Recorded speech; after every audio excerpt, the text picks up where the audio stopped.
High team খাঁচা। সব থেকে প্রথমে মৃন্ময়, কনগ্রাচুলেশনস।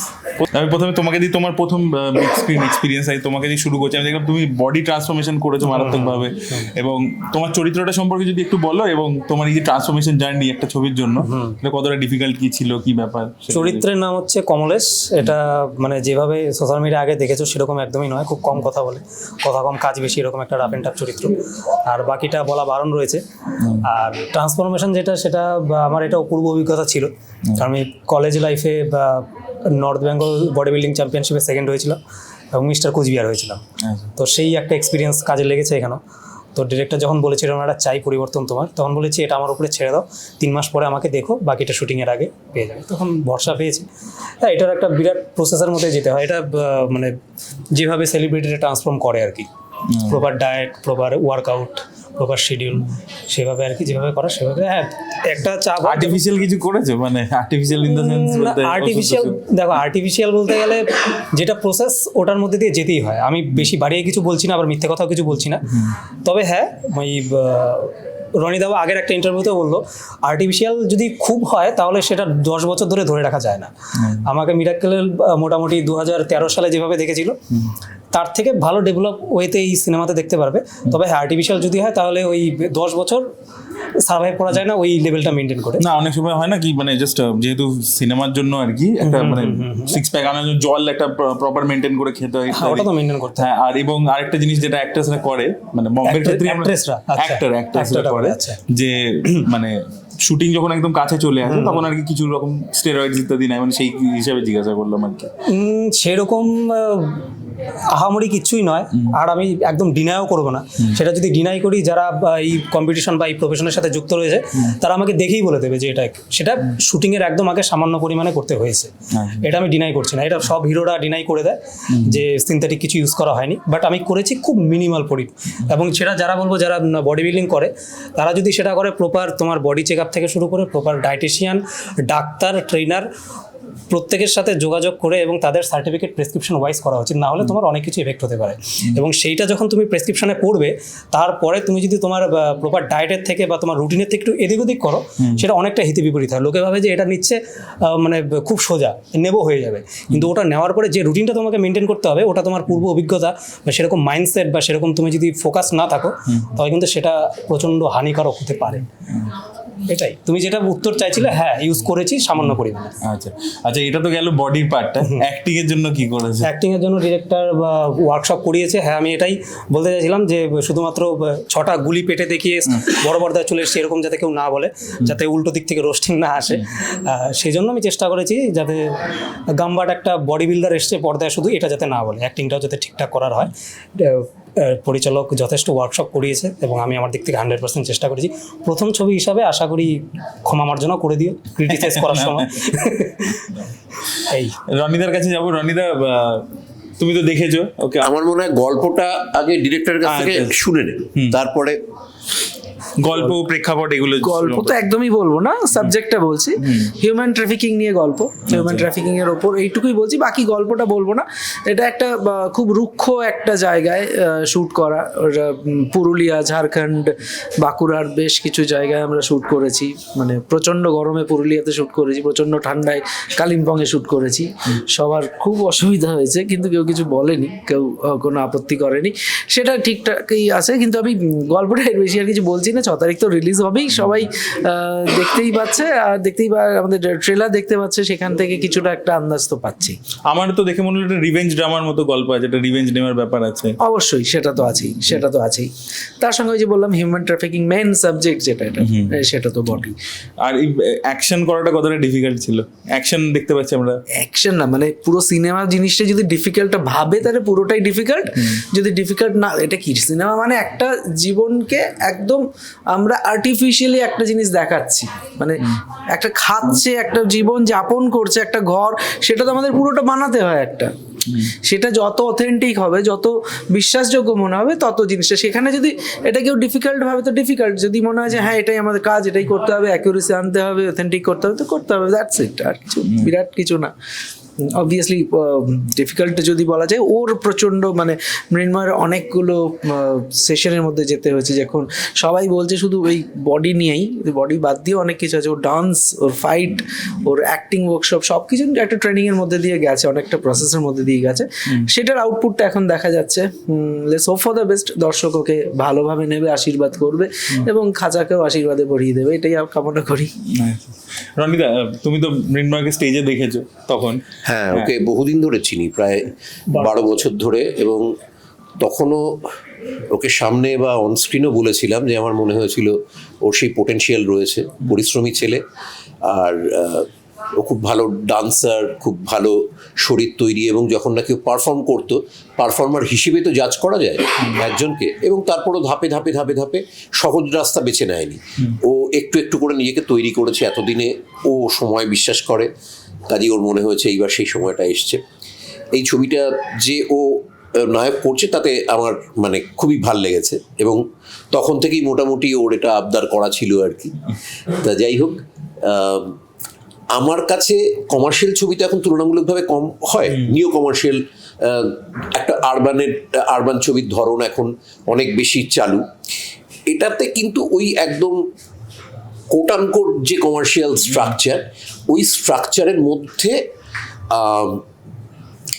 শুধুই রূপকথা নয়, মানে শিকড়টা সেটাই খুব রিলেট করতে পারার মতো একটা জায়গায়। তারপরে তো শুধু বাস্তব দিয়ে তো ছবি হয় না, বাস্তব হচ্ছে শিল্পের একটা ভিত্তি, তারপরে তো সেখান থেকে একটা উড়ান থাকেই। তা আমার নিজের চরিত্র নিয়ে মনে হয়েছে আমি এইরকম চরিত্র ডেফিনেটলি নেগেটিভ তো করেছি আগেই, কিন্তু প্রচুর মশলা দিয়ে এটা সাজানো আছে, খুব ইন্টারেস্টিং, মানে হাঁটা চলা, কথা বলার ধরন, এগুলো সবই বদলে ফেললে দর্শক একটা মজা পায়, যারা নাকি ইম্পারসোনেটার বা আমাদের মতো যারা ক্যারেক্টার চরিত্রাভিনেতা যারা, তা সেই মজাটা তাদের দেওয়ার চেষ্টা আছে। চরিত্রেতেও এমনি অনেকগুলো মশলা আছে, লোকটা ইম্পোর্টেন্ট, সেই জন্যে কথা বলার মধ্যেও একটা এমন ভঙ্গি রয়েছে, বা তার জন্যেও যেগুলো করে সেগুলোর বাকি প্রফেশনের সাথে এমনিতে হিউম্যান ট্রাফিকিং করে, কিন্তু পাশাপাশি আবার নিজের বউকে ওই দিক থেকে খুব ভয় পায়, দুজনে মিলে একটা কি বলবো সিন্ডিকেট চালায়। তাই সব চরিত্রের নাম কি? মামা। মামা, আচ্ছা। মামা, তার বউ হচ্ছে মামি। আচ্ছা, তাই এইরকম ভাবে এটা ম্যানারিজমটা দেখে তোমার একটা ছবি না, ঘাতক বলে ওরকম নয়, এটা একেবারেই অন্যরকম একটা, এবং শুধু ম্যানারিজমের জন্য ম্যানারিজম করা নয়, মানে লোকটার আমি ধরে নিয়েছিলাম হয়তো কখনো, যেহেতু একটু শহর থেকে দূরে, লোকটার হয়তো একটা হালকা করে কখনো সেরিব্রাল হয়েছিল, তো সেই জন্য তার হাঁটা এবং কথার মধ্যে একটা অস্পষ্টতা, জড়তা রয়েছে, কিন্তু সাংঘাতিক নিষ্ঠুর, যে কথাবার্তা বলে বা যেভাবে মানুষ মারে, সেগুলো খুব বহু দীর্ঘদিন ধরে এটা করতে করতে এটার মধ্যে মানে ডেফিনেটলি বাস্তবের অংশই পুরো যে রয়েছে এরকম নয়, বাস্তবের সাথে তো কল্পনার মিশেল রয়েছে, কিন্তু আমি বলছি মিটি, মানে দর্শকের কাছে আনন্দ পাওয়ার মতো একটা ক্যারেক্টার। আনন্দ বলতে এই ধরনের চরিত্র যেরকম আনন্দ দেয়, কাজে সেসব দিক থেকে আমার মনে হচ্ছে ছবিটাও খুব জমজমাট, এবং আমার ক্যারেক্টারটা করতে ভালো লেগেছে। আমার মনে হচ্ছে দর্শক ঠিক এইরকম ভাবে দেখেনি, তাই সেটা খুব বাড়তি প্রাপ্তি। আর ও তো খুবই ভালো কাজ করেছে, কি শরীর তৈরি করেছে সেগুলো দেখেছই। আমাদের তো এখানে খুব বাংলা কথা হচ্ছে, অত সিজি করার তো পয়সা থাকে না, কাজে যা করার আমাদের সিজির কোনো জায়গায় ডিরেক্টর মানে সবটা আরেকবার নিয়ে নি, বুঝেছো? হ্যাঁ, মানে কোনো একটা আলো ঢুকে গেছে, তার ঢুকে গেছে, যেটা হয়তো অন্য জায়গায় যাদের পয়সা কড়ি আছে যেই সব ইন্ডাস্ট্রিতে বদারি করবে না, ঠিক আছে, বাকি অভিনয় যদি ঠিকঠাক লাগে তাহলে চলো আমরা মুছে নেবো, এখানটা বলে আরেকবার নিয়ে নি। হ্যাঁ, তাতে হয়তো বাকি সবকিছু আগের থেকে একটু কমে গেল, কিন্তু ওই সিজি করার খরচাটা অ্যাভয়েড করার জন্য, ঠিক সেরকম ভাবেই হিরোকে এস্টাবলিশ করার জন্য এখানটায় প্রচুর সিজির কিছু নেওয়া যায় না, ওখানটা হিরোকেই করতে হয় যা করার। হ্যাঁ, মৃন্ময় প্রচন্ড খেটেছে। অনির্বাণের সাথে তো এটা আমার দ্বিতীয় ছবি, এর আগে জাককলা করেছি, সেটাও ও ওই মজার ঘরানা একটা পছন্দ করে, তা ওরা সবাই মিলে স্ক্রিপ্টটা যেটা লিখেছে। এটার মধ্যেও প্রচুর কমেডি ট্রেলারে দেখতে পাচ্ছি, যে একটা রনিদার ডায়লগ হিসেবে যে বন্দুকটা আটকে যাচ্ছে কেন, তেল মাখাতে, সেই রকম ইয়ে রয়েছে, প্রচুর দুষ্টুমি রয়েছে। আর ওই বাকি ছবির যে প্রেক্ষাপট মানে যেই জায়গাটায় দেখানো হয়েছে সেটার মধ্যে না ওই রনেসটা পাওয়া যাবে, মানে তার চারপাশে জঙ্গল, বাড়ি, যে মানুষগুলোকে চারপাশে দেখানো হয়েছে সেটা ঠিক ওই আরবান ছবির যে কমার্শিয়াল ছবি আমরা দেখেছি সেটার থেকে কিন্তু আলাদা। মানে বহুদিন পরে আমার মনে হয়েছে আবার ওইটাকে একদম গিয়ে এক্সপ্লোর করার চেষ্টা হচ্ছে, সেটা ভালো লেগেছে। আমি তোমাদের কাছে আসবো, তোমরা যদি একটু মিউজিক ডিপার্টমেন্ট এবং তুমি ডায়লগস লিখেছো। ডায়লগ লিখেছি ইমন দা, আমি এখানে পাঠ করেছি, তো আমি এখানে অভিনয় করেছি, পাঠ করেছি এবং এই প্রজেক্টের আমি ইপি হিসাবে কাজ করেছি। তো আমরা একটা কমেডি শো আমরা করতাম একটা চ্যানেলে আজ থেকে 10-12 বছর আগে। এবারে মৃন্ময় এসেছিল তখন কোচবিহার থেকে আর আমি দুর্গাপুর থেকে। এরপর আমাদের দুজনের রুমও একসঙ্গে ছিল, মানে আমরা যেখানে থাকতাম। তো আমাদের প্রায়ই একটা গল্প হতো, একটা ঝিলের পাড়ে আমরা বসে থাকতাম যে আমরা এরকম ছবি করবো, এই করবো, সেই করবো। তো থ্যাংক ইউ ডক্টর প্রবীর ভৌমিককে, মানে সহভূমি এন্টারটেনমেন্ট, যে 10-12 বছর পর আমরা একসঙ্গে এই সুযোগ পেলাম। আর সব থেকে ভালো লাগছে এই কারণেই, মানে যে স্যার আমাদেরকে নাম্বার দিত তখন আর কি, যাদের নাম্বারে আমরা টিকে থাকতাম, তো তার সাথে বসে আছি এখানে এক জায়গাতে এবং তার সঙ্গে ছবি করেছি, তার জন্য আমি মানে থ্যাঙ্কফুল। আর ভূতের রাজাকে অসংখ্য ধন্যবাদ আমাদেরকে এখানে ইনভাইট করার জন্য। মৌসুমীদি আমাদের এই ছবির মিউজিক করেছে, মৌসুমীদি বলবো কিছু? আমি এদের সবম এন্টারটেনমেন্টের সাথে এটা আমার দ্বিতীয় ছবি। আমি আগে অভাগী করেছিলাম, সেখানেও আমি মিউজিক কম্পোজার হিসেবে কাজ করেছি। তো এখানে অদ্ভুতভাবে আমি দুটো গান বানিয়েছি আমার খুব পছন্দের। একটা হলো সম্পূর্ণ হার্ড রক, মানে যেটা টাইটেল সং। আর হার্ড রক মানে সিধুদা ছাড়া আমার আর কারোর কথা মনে আসে না, তো সিধুদা গেয়েছেন। গানটা লিরিক্স খুব ভালো, লিরিক্সটা খুব মন দিয়ে শুনতে হবে আর বুঝতে হবে, যেটা অনির্বাণ লিখেছে, আমার খুব ভালো লেগেছে পার্সোনালি গানটা লিরিক্স। সিধুদা তো খুবই ভালো গান তো গেয়েছেন উনি, খুব ভালো। তো কালকে মিউজিক রিলিজ আছে, শুনবে। আর একটা গান যেটা নিয়ে আমি বলবো, এটা তো মফস্বল ওরিয়েন্টেড ছবি, এটা কিন্তু কলকাতার ছবি নয়, এটা একটা মফস্বলের ছবি। মফস্বলের ভীষণ খুব টুকরো টুকরো ছোট ছোট ছোট ছোট জিনিস আছে যেগুলো কিনা ভীষণ লাইভলি, ভীষণ জীবন্ত হয়, যেটা মানে মোস্ট অফ দ্য আমরা দেখেছি সাউথের দিকে যে সিনেমাগুলো দেখি সেগুলো দেখবে ওই ফ্লেভারটা আসে। তো আমাকে ডিরেক্টর যখন বললো যে এরকম আমার ওই রকম ধরনের, ও আমায় ইনফ্যাক্ট ডিসক্রাইবই করেছিল আমার সাউথের একটা স্যাড সং চাই। তো আমার সেটা মাথায় রেখে আমি একটা স্যাড সং বানিয়েছি, সিচুয়েশনাল সং, যেখানে হিরো তার মায়ের কথা মনে করছে। তো সেটা দুর্নিবার গিয়েছে, ওটা কালকে হোপফুলি রিলিজ করবে, তো শুনলে বুঝতে পারবে কেমন হয়েছে। সারেগামা থেকে আমাদের গানগুলো রিলিজ হচ্ছে, তো ওই গানটা আমার খুব স্পেশাল, আমার খুব কাছের আর কি। আচ্ছা, আমি মৃন্ময়কেও প্রথমে জিজ্ঞাসা করবো, রনিদাকেও জিজ্ঞাসা করবো, সেটা হচ্ছে যেহেতু মৃন্ময় একটা হিউজ পপুলারিটি নর্থ বেঙ্গলের দিকে আছে, তোমার নর্থ বেঙ্গলের একটা হিউজ অডিয়েন্স আছে এবং আমরা দেখি নর্থ বেঙ্গলও আছে। হ্যাঁ, না অবশ্যই আছে সেটা, বাট আমি বলছি যে নর্থ বেঙ্গলের দিকে, তুমি তো নর্থ বেঙ্গলের ছেলে, মানে আমি তোমাকে দেখেছি আর কি কন্টেন্ট ওইভাবে প্রমোট করতে, এবং আমি শুনছিলাম যে তোমাদের ওখানে প্রমোশনাল ইভেন্টসও তোমরা প্ল্যান ইত্যাদি করেছো। প্রমোশন রিলিজ, এবং যে ক্ষেত্রে দেখা হয় ম্যাক্সিমাম বাংলা ছবি রিলিজের ক্ষেত্রে আগে কলকাতার হলগুলো বাঁচা হয়, সেক্ষেত্রে ডাক্তারবাবু আমাদের যে প্রডিউসার, সেই শুরু থেকে আমার একটা আবদার ছিল যে আগে ওই দিকটা ভরাও, তারপরে এদিকে দিও, এবং সেটা উনি কথা রেখেছে। নর্থ বেঙ্গলে গুছিয়ে রিলিজ হচ্ছে এবং কলকাতা তো আছেই, পার্শ্ববর্তী এরিয়াগুলো আছে। না, ওটা তো অবশ্যই আমি বলছি রনিদা, নর্থ বেঙ্গলের দিকে আগে বাংলা ছবি প্রচুর ব্যবসা করতো ইত্যাদি, বাট রিসেন্ট কিছু পাস্টে আমরা দেখেছি বাংলা ছবি ওখানে চলে না খুব একটা, মানে ওখানে ট্র্যাকশন নেই সেইভাবে ইত্যাদি আমরা দেখেছি আর কি অন্য ছবির ক্ষেত্রে। ওর ছবির ক্ষেত্রে কি এটা এক্সেপশন কিছু হতে পারে যে ওখানে ওয়ার্ক করবে বা কিছু? এগুলো তোরা অনেক বেটার বলতে পারবি, কারণ আমি অভিনেতা হিসেবে না অভিনয় করাটুকু ছাড়া আর কিচ্ছু নিয়ে মাথা ঘামাই না। ইনফ্যাক্ট কোথায় বিজনেস হচ্ছে বা হচ্ছে না সেগুলোর কে ঠিক তথ্য দিল না দিল এইগুলো সম্বন্ধে তোরা অনেক বেশি অ্যাওয়্যার। কিন্তু এটা বলতে পারি, ও যেহেতু ওখানকার ভূমিপুত্র এবং সেখান থেকে ওর বাকি তো এখন পৃথিবীটাই ছোট হয়ে গেছে, যে কোনো মানে ইন্টারনেটের জগতে যে কোনো যারা সেখানকার তারকা তাদের কাছে সারা পৃথিবী খুলে রয়েছে, সেই ভাষাভাষী যারা কমিউনিকেট করতে পারছে। কিন্তু তাও সবসময় তো যেখানকার মানুষ তার একটা আলাদা ভালোবাসা তো এমনিতেই পেয়ে থাকে, মানে সেই পাড়া, সেই চারপাশের যারা তাকে চেনে তাদের একটা আলাদা করে তাদের গৌরব মানে কোথাও একটা ছড়িয়ে পড়ছে বলে মনে হয়। কাজেই সেক্ষেত্রে ওখানে একটা তো নিজস্ব পকেট রয়েছে বটে, তারপর যদি বাকিটা থাকে তাহলে তো নাথিং লাইক ইট। মানে সেটা তো আমরা এমনি অন্য ভাষার ক্ষেত্রেও দেখি, আজকাল তো বিভিন্ন ভাষায় একটা ছবি ডাব হয়। এবার একটা সাউথের ছবি, যেখানকার ছবি মানে সেটা যদি কন্নড় বা তামিল ছবি হয়, প্রথম সব থেকে বড় মার্কেটটা তো ওখানটায় থাকবে, তারপর ক্রমশ বিভিন্ন ভাষায় হয়তো সেটা হতে থাকবে। সেটাকে যদি আমি আরেকটু ছোট করে বলি তাহলে সেটাতে যা হবে এক্ষেত্রেও মৃন্ময় সেই সুবিধাটা রয়েছে। তোমার মনে হয় মানে নর্থ বেঙ্গলে তো সচরাচর মানে তুমিও দেখেছো, আমি তোমাকে ভিডিও বানাতে দেখেছি যে এখানে বাংলা ছবি সেইভাবে রিলিজ হয় না বা সেইভাবে এখন আর লোকে দেখে না, তুমি ভিডিওতে বলেছো। তো তোমার এটা মনে হয় যে এইটা মানে এটা চেঞ্জ করতে পারবে? হলগুলো কমে যাওয়া বোধহয় একটা বড় কারণ, মানে হল তো কমে গেছে অনেক, সেটা কম হচ্ছে। তবে হ্যাঁ, বাংলার যেটা তুমি বললে যে সুপারস্টার তৈরি হওয়া বা মাস কমার্শিয়াল ফিল্ম যেগুলো মানে হিট হওয়া, যেগুলো মানে বাণিজ্য করা, সেগুলো গ্রাম বাংলা ছাড়া কিন্তু হয় না। তো তুমিও দেখবে বড় বড় স্টাররা এখন নর্থ বেঙ্গলে গিয়ে প্রচুর কনসার্ট করছে, রিলিজের আগে ওখানে যাচ্ছে, বিভিন্ন এরিয়াগুলো কভার করছে।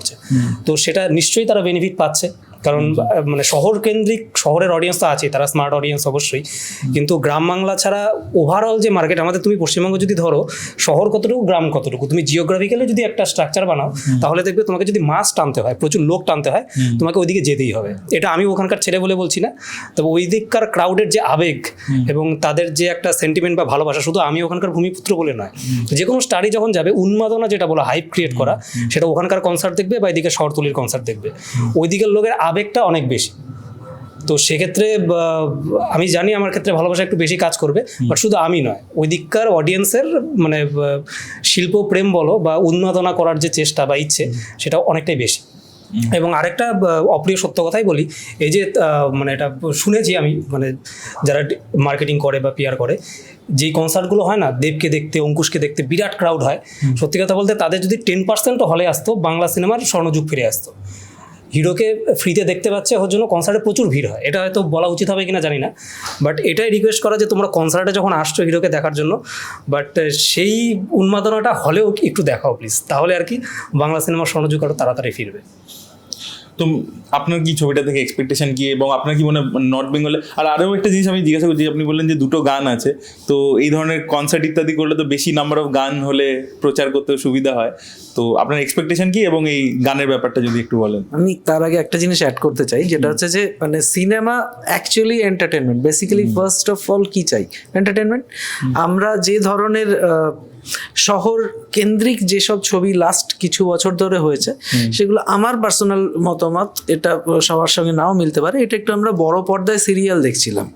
হ্যাঁ, তো এই বড় পর্দায় এই সিরিয়াল না দেখে সিনেমার মতো সিনেমা আবার শুরু হয়েছে, যেটা কিছুদিন আগের থেকে সেই ট্রেন্ডটা আবার ব্যাক করছে, যেটা which is good for cinema industry. মানে সিনেমা মানে বড় পর্দায় সিরিয়াল কেন দেখবে, এর জন্যেই আমার মনে হয় যে এই জিনিসগুলো হয়তো একটু হল বিমুখ হচ্ছিল দর্শকরা।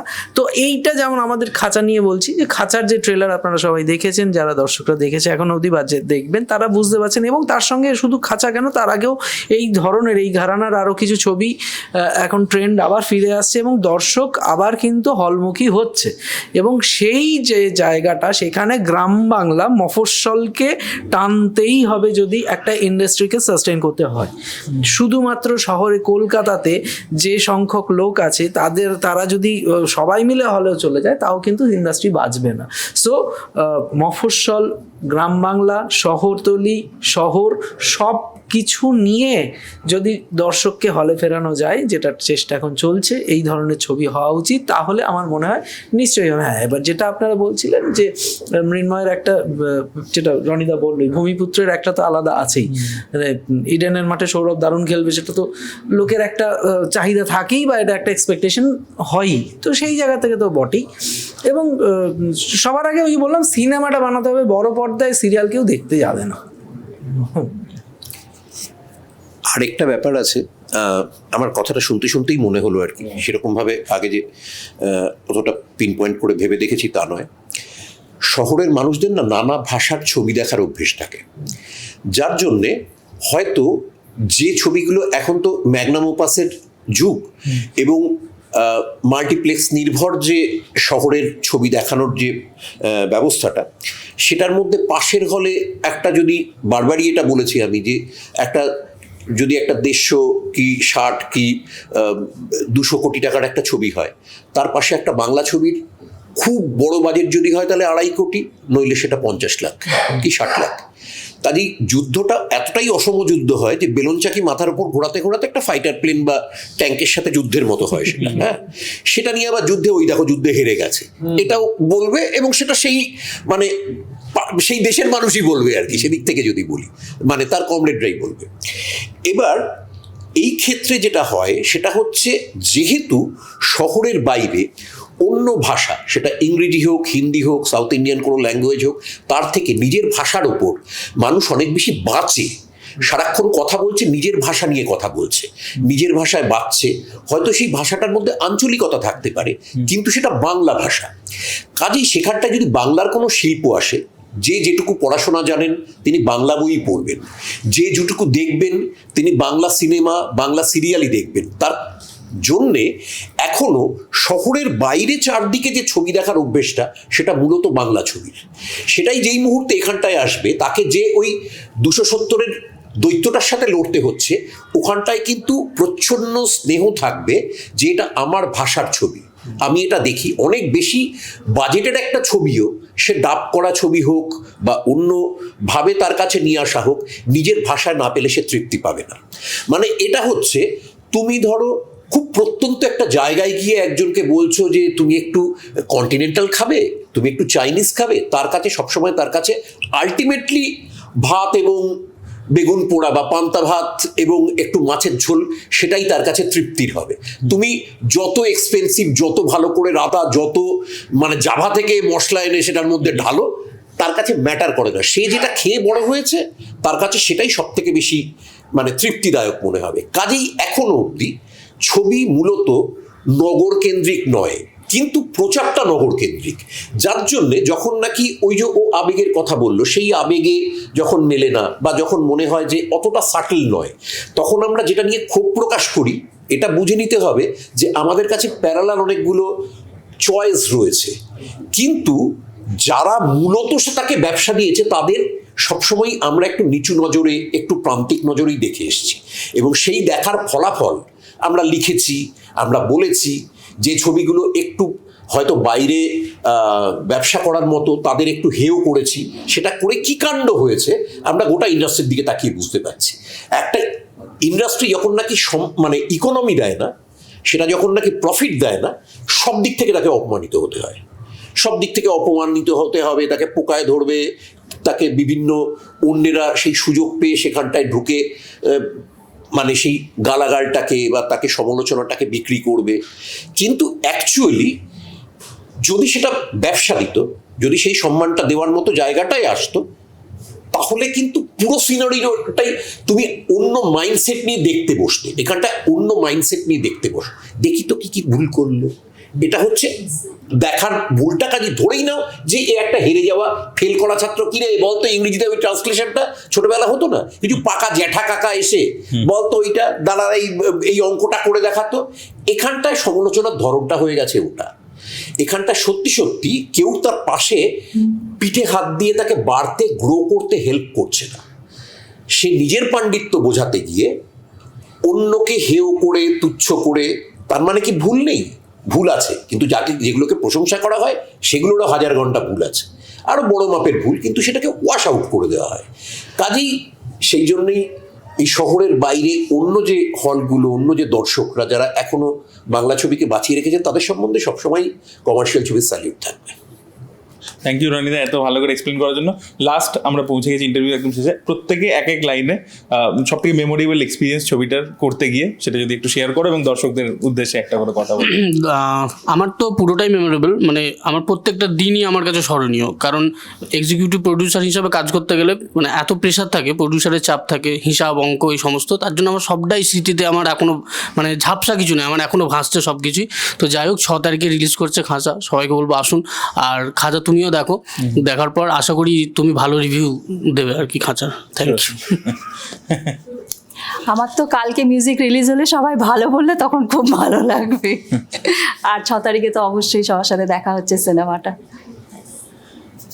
মেমোরেবল ঘটনা বলতে বললো, আমি এক্ষুনি রনিদাকে একটা ইনসিডেন্ট বলছিলাম। কালিম্পংয়ে শ্যুট করছিলাম, তখন রাত 9:30 বাজে, পাহাড়ে তখন প্রায় মধ্যরাত অ্যাকচুয়ালি। তো সেই সময় আমাকে আমার লোকাল কোঅর্ডিনেটর এরকম মোবাইলটা এসে বলে, দেখুন দাদা এই ছবিটা। আমি দেখছি একটা লেপার্ড বসে রয়েছে। বললাম বাবা কোথায়? বলে আপনি যে জায়গাটা বসে রয়েছেন, এই যে পোস্টটা দেখুন এইখানটা। আমি দেখলাম যে ঠিক ওই জায়গাটাই লেপার্ড। আমি কখন? বলে 2.5 ঘন্টা আগে এসেছিল, আমাদের সেদিনকে নাইট শ্যুট। আর এই কথাটা শেষ হয়েছে, পিচ ব্ল্যাক, কারেন্ট অফ হয়ে গেছে।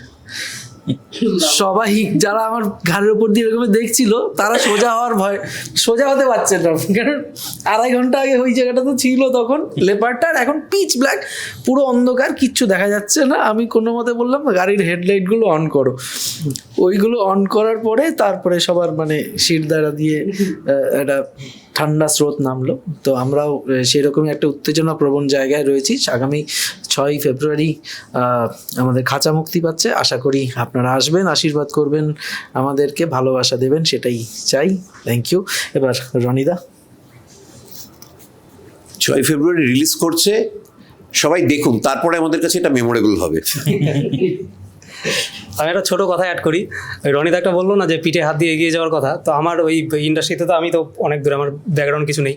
তবে এখানে মিরাক্কেল শেষ হওয়ার পর থেকে বলে না যাচ্ছিল, ভুলে গেছে, কিন্তু ইউটিউব চ্যানেল শুরু করা থেকে তারপরে দাদাকে একবার ফোন করে আমার চ্যানেলে একটা ইন্টারভিউ দেওয়া, সেখান থেকে আমাকে নাম বলছি না, এখানকার বড় ডিরেক্টরকে ফোন করে বলেছে একটা ছেলেকে পাঠাচ্ছি একটু দেখ, এরকম হয়েছে। আমার কপালে ছিল না বা আমি তখন প্রিপেয়ার ছিলাম না বলে কাজ হয়নি। তারপরে এই প্রজেক্টের জন্য বলার সাথে সাথে রাজি হওয়া। তো বলেন আউটসাইডারের মানে সেরকম কোনো ব্যাক সাপোর্ট থাকে না, রনিদার মতো যদি দাদা থাকে, তো সেক্ষেত্রে একটা পিঠে হাত দিয়ে যেটা বললো ওটা আমি পেয়েছি রনিদার থেকে, এটা আমি ক্যামেরার সামনে বলতে চাই। তো থ্যাংক ইউ দাদা। আর আশা করি তুমি যেই ভরসাটা করেছো, যেই ভালোবাসাটা দিয়েছো, সেটা 6 তারিখ আশা করি ঠিকঠাকভাবে পূরণ করতে পারবো। আর 6 তারিখ সিনেমা হলে তাণ্ডব হবে, এটা আমি যথেষ্ট কনফিডেন্ট। এটা ওভার কনফিডেন্ট মনে হচ্ছে, বাট আমি খুব কনফিডেন্ট তাণ্ডব হবে। 6 তারিখ দেখা হচ্ছে হলে। Thank you.